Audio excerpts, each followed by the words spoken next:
Assalamualaikum warahmatullahi wabarakatuh. Perkenalkan, nama saya Haryansa Saputra Daulay dari Institut Teknologi dan Sains Padang Lawas Utara. Saya dari Prodi Teknologi Informasi, Fakultas Ilmu Komputer. Di sini saya akan mempresentasikan tentang Software Quality Assurance atau SQA. Definisi kualitas perangkat lunak. Ada 3 poin penting. Yang pertama, kebutuhan perangkat lunak merupakan fondasi dari mana kualitas diukur. Yang kedua, standar spesifik yang menentukan kriteria pengembangan yang menuntun pembuatan suatu perangkat lunak. Yang ketiga, terdapat kebutuhan yang implisit yang sering tidak diperhatikan, misalnya keinginan untuk pemeliharaan yang terbaik. Faktor kualitas perangkat lunak. Ada 2 faktor kualitas perangkat lunak. Yang pertama yang dapat dihitung secara langsung, bagiannya seperti error atau kesalahan. Yang kedua seperti kilobytes length of code atau KLOC. Yang kedua dihitung secara tidak langsung, seperti usability atau kegunaan, kemudian maintainability atau pemeliharaan. Faktor kualitas MCQL. Ada beberapa bagian dari faktor kualitasnya seperti correctness atau besarnya program dapat memuaskan spesifikasi dan objektivitas dari misi pelanggan. Yang kedua, reliability merupakan besarnya program dapat diharapkan memenuhi fungsi-fungsi yang dikehendaki. Selanjutnya, efisiensi, jumlah sumber-sumber dan kode yang dibutuhkan program untuk menjalankan fungsi-fungsi tersebut. Yang keempat, integrity merupakan besarnya pengontrolan pengaksesan oleh seseorang yang tidak mempunyai otoritas terhadap perangkat lunak atau data.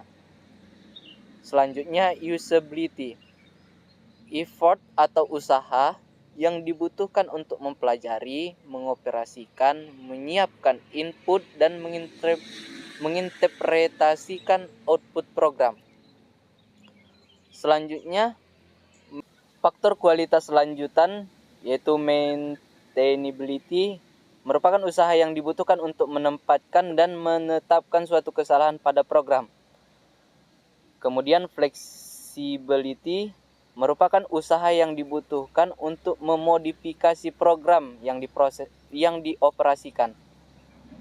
Kemudian testability merupakan usaha yang dibutuhkan untuk menguji program untuk menjamin telah dijalankannya program yang diharapkan.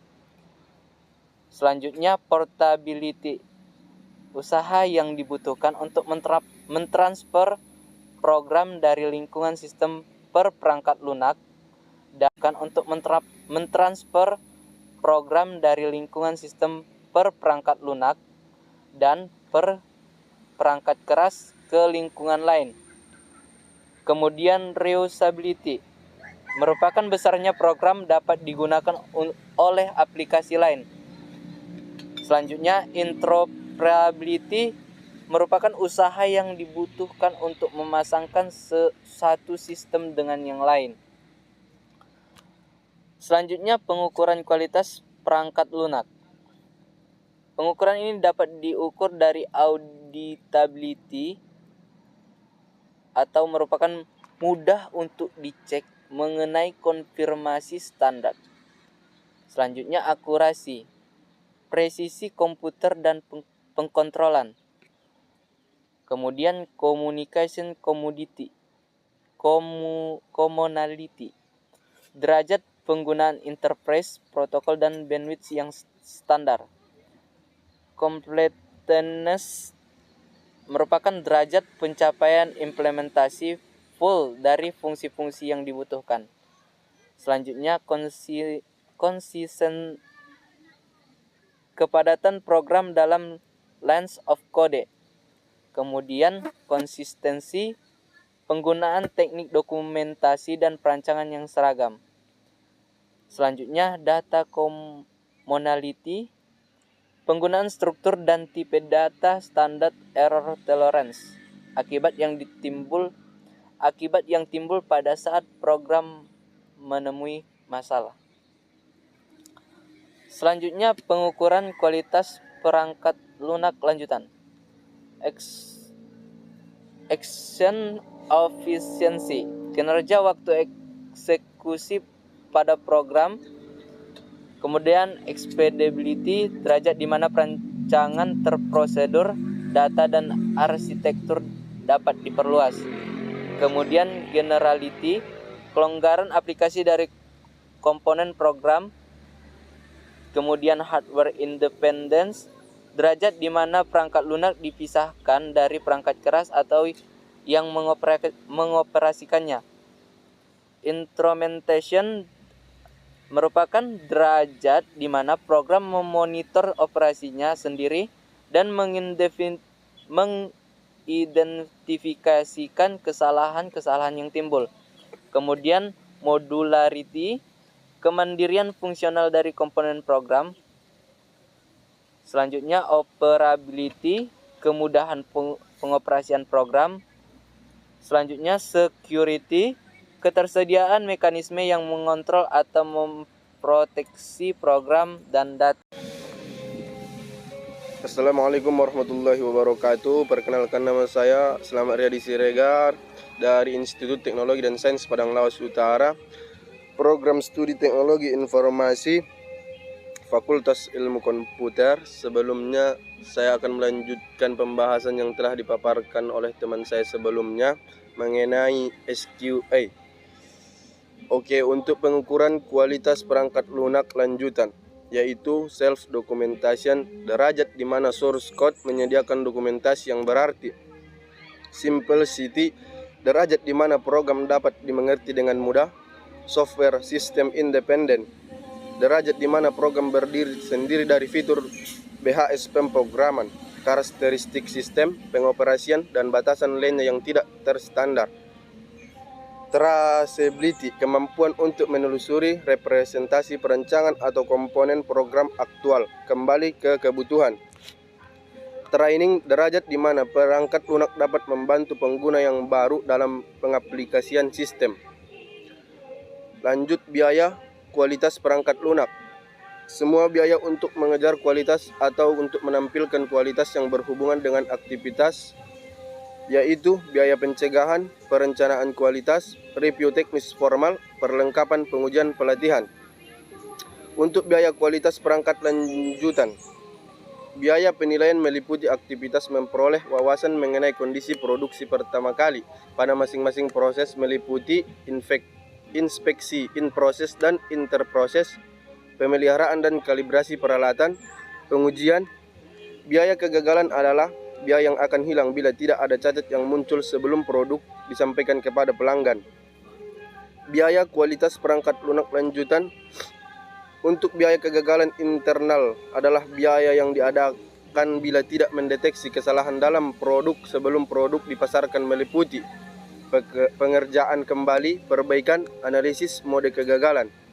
Biaya kegagalan eksternal adalah biaya yang berhubungan dengan cacat yang ditemukan setelah produksi disampaikan pada pelanggan, meliputi resolusi keluhan, pengganti dan pengembalian produksi, dukungan helpline, kerja jaminan. SQI merupakan kegiatan yang terpola secara sistematis dan terencana yang dibutuhkan untuk menjamin kualitas suatu perangkat lunak, yaitu terdiri atas 7 aktivitas utama. Salah satunya aplikasi metode secara teknis, review teknis formal, pengujian perangkat lunak, penekanan pada standar, pengontrolan pada perubahan pengukuran, penyimpanan dan pelaporan.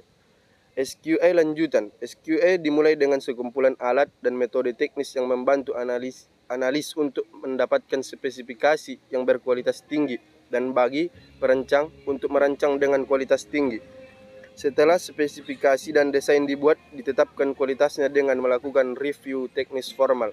Pengujian perangkat lunak mengkombinasikan langkah-langkah strategi dengan metode rancangan test case yang dapat menjamin pendeteksian kesalahan secara efektif. Jika terdapat standar yang formal, berarti. Assalamualaikum warahmatullahi wabarakatuh. Perkenalkan, nama saya Rita Maritwa Siregar dari Institut Teknologi dan Sains Padang Lawas Utara, Program Studi Teknologi Informasi, Fakultas Ilmu Komputer. Baiklah, di sini saya akan melanjutkan pembahasan dari teman-teman saya sebelumnya, yaitu lanjutan tentang SQA. Pengontrolan perubahan dilakukan selama pembuatan perangkat lunak dan pada tahap pemeliharaan. Setiap perubahan dapat menyebabkan kesalahan dan efek lain yang akan menyebabkan kesalahan juga. Pengukuran terhadap perangkat lunak mencakup pengukuran secara manajemen dan teknis, penyimpanan hasil dari review, audit, pengontrolan perubahan, pengujian DIL sebagai bagian dari rekod historik untuk satu proyek dan didiseminasikan kepada para staf pengembangan sebagai dasar untuk mereka ketahui. Review perangkat lunak merupakan filter pada proses pembuatan perangkat lunak. Bentuknya presentasi formal di depan pelanggan, manajemen, dan staf teknisi. Review suatu cara penggunaan perbedaan dari sekelompok orang untuk menentukan peningkatan kebutuhan produk dari seseorang atau tim. Konfirmasi setiap bagian dari produk di mana peningkatan tersebut diinginkan atau tidak diinginkan. Mencapai kerja teknis yang seragam ataupun dapat lebih diprediksi daripada tanpa review. Pertemuan pada review teknis formal. Batasannya antara 3 dan 5 orang yang terlibat, pemimpin review, per-review, dan produsen. Persiapan sebelumnya tidak lebih 2 jam kerja per orang. Lama pertemuan review minimal 2 jam. Fokus produk, komponen program atau spesifikasi kebutuhan, perancangan modul detail, listing coding untuk setiap modul. Akhir review harus diputuskan menerima produk tanpa modifikasi, menolak produk karena kesalahan yang fatal, menerima produk yang kesalahan kecil dan harus diperbaiki. Pendokumentasian pada review teknis formal. Laporan review harus dapat menjawab apa yang direview, siapa yang mereview, apa yang ditemukan dan disimpulkan. Daftar review mempunyai 2 tujuan, yaitu mengidentifikasi area permasalahan produk, menyediakan checklist setiap item kegiatan yang dapat dimandu produsen untuk melakukan perbaikan. Pedoman review teknis formal. Mereview produk bukan produsen. Membuat agenda dan mengikutinya. Membatasi debat, memberitahukan area masalah, tetapi bukan untuk menyelesaikan semua masalah yang ada. Membuat catatan tertulis atau di papan atau bisa dilihat. Membatasi jumlah partisipan dan menekankan persiapan awal. Membuat checklist untuk setiap produk yang direview. Mengalokasikan sumber daya dan waktu yang terjadwal untuk review berikutnya. Mengadakan pelatihan untuk semua per-review. Mereview produk awal terlebih dulu, misalnya panduan review. Terima kasih, cukup sekian dari pembahasan kami. Saya ucapkan assalamualaikum warahmatullahi wabarakatuh.